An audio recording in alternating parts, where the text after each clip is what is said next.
pagi, selamat siang, dan selamat sore untuk yang di rumah.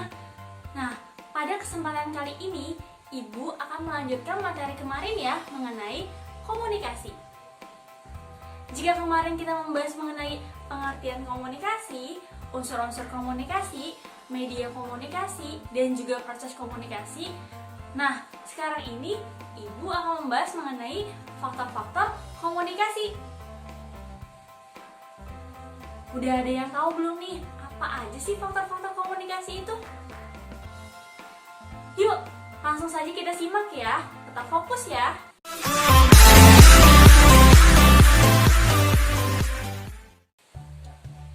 Nah, faktor-faktor komunikasi ini sangat erat kaitannya dengan proses komunikasi. Seorang komunikator dapat dikatakan komunikator yang baik apabila penjelasannya dapat dimengerti oleh si komunikan. Namun, ada juga faktor-faktor komunikasi yang menyebabkan komunikan dapat mengerti ataupun tidak mengerti dari penjelasan si komunikator. Faktor-faktor apa aja ya?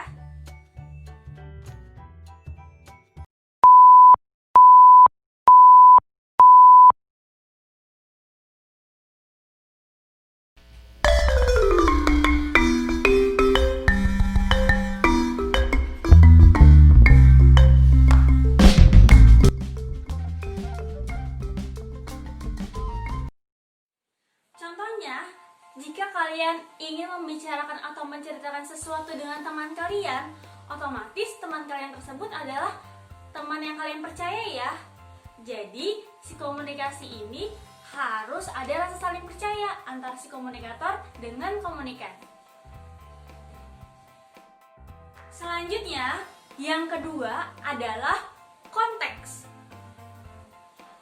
atau disebut dengan perhubungan. Nah, faktor komunikasi yang kedua ini disebabkan oleh adanya perhubungan. Tidak akan terjadi adanya komunikasi jika tidak ada hubungan atau kontak antara komunikator dengan komunikan. Selanjutnya, ada yang disebut dengan konten.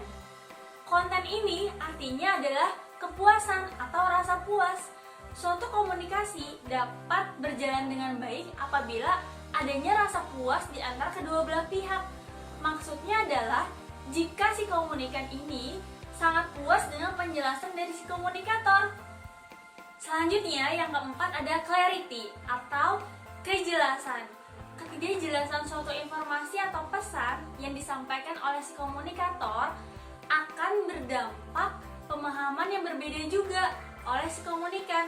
Alhasil, tujuan yang dimaksud dengan komunikator tidak bisa didapatkan secara maksimal. Kejelasan ini meliputi 3 hal ya. Yang pertama, ada kejelasan informasi atau berita. Yang kedua, ada kejelasan tujuan yang hendak dicapai oleh si komunikator. Dan yang ketiga, ada kejelasan kata-kata yang digunakan dalam berkomunikasi. Selanjutnya, ada continuity and consistency atau berkesinambungan dan konsisten. Suatu komunikasi harus dilakukan secara terus-menerus dan juga konsisten. Selain itu, informasi yang diberikan tidak boleh saling bertentangan. Misalnya, pada saat kalian membicarakan sesuatu pada orang lain, misalnya di pagi hari, kalian berkata A. Sedangkan pada sore harinya, kalian berkata B. Nah, itu tidak boleh dilakukan karena itu saling bertentangan. Seharusnya kalian harus konsisten dalam melakukan komunikasi ya. Selanjutnya yang keenam ada capability of audience atau kemampuan komunikan. Nah, pengiriman berita atau informasi ini harus disesuaikan dengan si komunikan ya. Atau perlu disesuaikan dengan tingkat pengetahuan dan juga pengalaman si komunikan. Jadi, kalian harus menghindari kata-kata yang sulit tergantung dengan lawan bicara kita.